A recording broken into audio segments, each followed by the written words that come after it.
அன்பானவர்களே, அன்பு வணக்கங்கள்.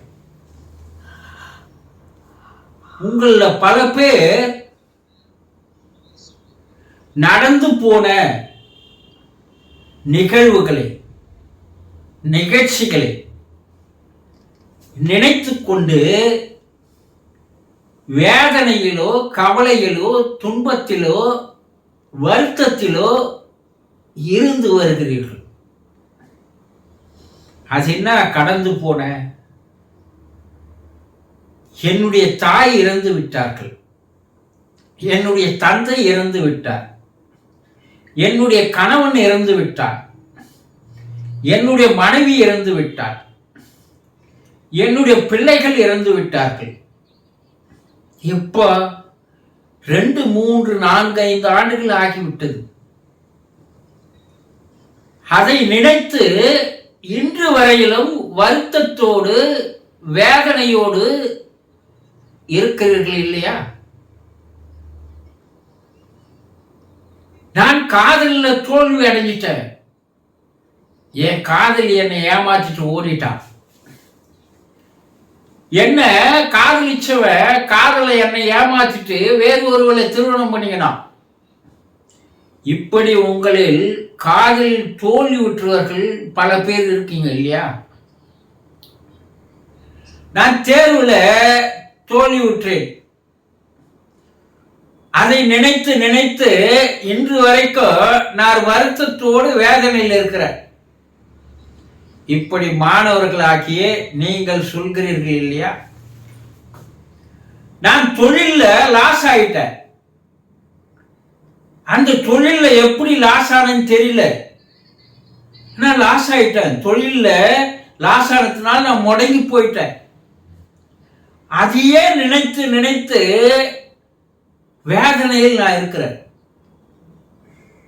இப்படி உங்களுக்குள் நடந்த கடந்த கால நிகழ்வுகள்ல ஏதோ ஒரு நிகழ்வுகள் உங்களை என்ன பண்ணிட்டு இருக்கு? வருத்தத்தில் வைத்திருக்கிறது. அதற்கு நம்ம முன்னோர்கள் ஒரு அருமையான பேர் வச்சிருக்கிறாங்க, இறந்த காலம். என்ன அருமையான பேரை அனுபவத்தின் மூலமாக சொன்னாங்க பாரு. அந்த காலங்கள் எல்லாம் இறந்து போய்விட்டது, அது மறுபடியும் உயிர் பயிற்சி வராது. இறந்து சுடுகாட்டுக்கு போயிட்டவன் மறுபடியும் எழுந்து வருவானா? சொல்லுங்க, முடியாது, முடிந்து விட்ட கதை. அதனால்தான் ஆங்கிலத்தில் அதை என்ன சொல்றான்? பாஸ்ட் என்று சொல்கிறார்கள்.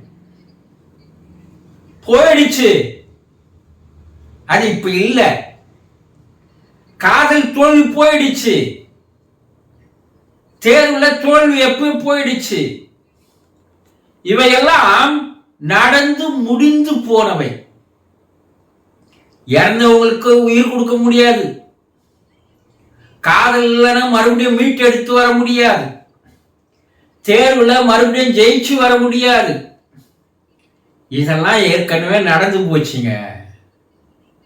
இப்ப அந்த நடந்ததை நினைத்து நினைத்து நினைத்து வருத்தத்தோடு வேதனையோடு இருப்பதால் எதுவுமே திரும்பி வரப்போறதில்லை. இறந்தவர்கள் இயற்கைய நேதி, இறைவனுடைய கட்டளை, அது நடந்துதான் ஆகும். நாமும் ஒரு நாளைக்கு இறக்கதான் போறோம். அப்போ அதை நினைத்து நினைத்து வேதனைப்படுவதால் யாருக்கு அதனால பாதிப்புன்னா உங்களுக்கு தான் பாதிப்பு. காதலி ஓட்டா வேற ஒருத்தனை கல்யாணம் பண்ணினா, ஆனா அதையே நினைத்து நீ வருத்தப்படுவதால் அவ என்ன திரும்பி வர போறா? கிடையாது. நீ தான் வேதனையில் உன் வாழ்க்கையை அழித்துக் கொள்கிறாய். தொழில லாஸ் ஆகிட்ட, முடிஞ்சு போச்சு. அது ஏன் நீ 3-4 வருஷத்துக்கு நினைச்சிட்டு இருந்தன்னா எப்படி எழுந்து கொள்வது? உன் வாழ்க்கை அதையே நினைச்சு நினைச்சு வீணா போயிடும். அப்போ நாம் நடந்தவைகளை, கடந்த கால நினைவுகளை, நிகழ்வுகளை நினைத்து நினைத்து பார்த்து நம்மை நாமே மனவேதனைக்கு, மன பாதிப்புக்கு ஆளாக்கிக் கொள்கிறோம். இது ஒரு வகை. வேறு சிலர் இருக்கிறாங்க, வருங்காலத்தை நினைத்து நான் இன்னும் இத்தனை வருஷத்துல கோடீஸ்வரன் ஆயிடுவேன், நான் இத்தனை வருஷத்துல பெரும் பணம் சேர்த்துருவேன், நான் இத்தனை வருஷத்துல பெரிய அதிகாரியா மாறிடுவேன், நான் இத்தனை வருஷத்துல இந்த சாதனையெல்லாம் சாதிப்பேன். இப்படி எதிர்காலத்தை நினைத்து கனவு கொண்டு இருப்பவர்கள் நீங்களும் ஒருத்தரா இருக்கலாம். இதுவும் என்ன கனவுகள் தான். அந்த கனவுகள் நிறைவேறுவதற்கு வழி என்ன? கொஞ்ச நாள் யோசனை பண்ணி பார்த்திருக்கிறீங்களா? கனவுலயே வாழறவன் பகல் கனவு கண்டு கொண்டு நீ என்ன உன்னாலதான் கோடீஸ்வரன் ஆக முடியுமா, நானும் ஆகி காட்டுறேன், உன்னாலதான் படிக்க முடியுமா, நானும் படிச்சு காட்டுறேன், உன்னாலதான் தொழில பெரிய ஆளாக முடியுமா, நானும் பெரிய ஆளாகி காட்டுறேன், உன்னாலதான் ஒரு பொண்ணை லவ் பண்ண முடியுமா, நானும் லவ் பண்ணி காட்டுறேன். இது நடக்குமா நடக்காதான்னு தெரியல. ஆனா கனவுலேயே வாழ்கிறான். இதெல்லாம் ஒரு காணொலி போல, இதெல்லாம் நடக்கவே நடக்காதுன்னு சொல்லல. ஆனா அது நடப்பதற்கு உண்டான முயற்சியை எப்போ எடுக்கணும்? இப்போது இந்த காலங்களில் நீங்கள் எடுத்தால்தான் அந்த கனவுகள் நிறைவேறும். இறந்து போனதை நினைச்சு வாழற, வரப்போறதை நினைச்சு வாழற. ஆனா இருக்கின்ற இந்த நாளை இறைவன் அற்புதமான ஒரு நாளை தந்திருக்கிறான். மறுபடியும் இந்த நாள் வருமா, இந்த நேரம் வருமா, இந்த சூழ்நிலை வருமா? உனக்கு தான் இந்த வயசு போயிட்டது, மறுபடியும் வருமா? அப்போ இருக்கின்ற நிகழ்காலத்தை வீணாக்கி கொண்டு இறைவன் தந்த அற்புதமான ஆயுளையும் அறிவையும் பயன்படுத்தாமல் வீணாக உன்னுடைய பிறவியை கழித்துக் கொண்டிருக்கிறாயே. கொஞ்ச நாள் யோசனை பண்ணி பார்த்தியா? நீ இறந்த காலத்திலிருந்து மீட்டு வந்தாதான் எதிர்காலத்தினுடைய கனவுகளை உன்னால் காண முடியும். அப்ப நிகழ்காலத்துக்கு நீ வரணும்.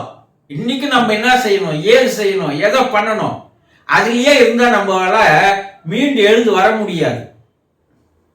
மறுபடியும் நம்ம என்ன பண்ணணும்? எதிர்காலத்திற்கு உண்டான வேலைகளை இப்போதிலிருந்தே நாம் செய்ய ஆரம்பித்து விட வேண்டும்.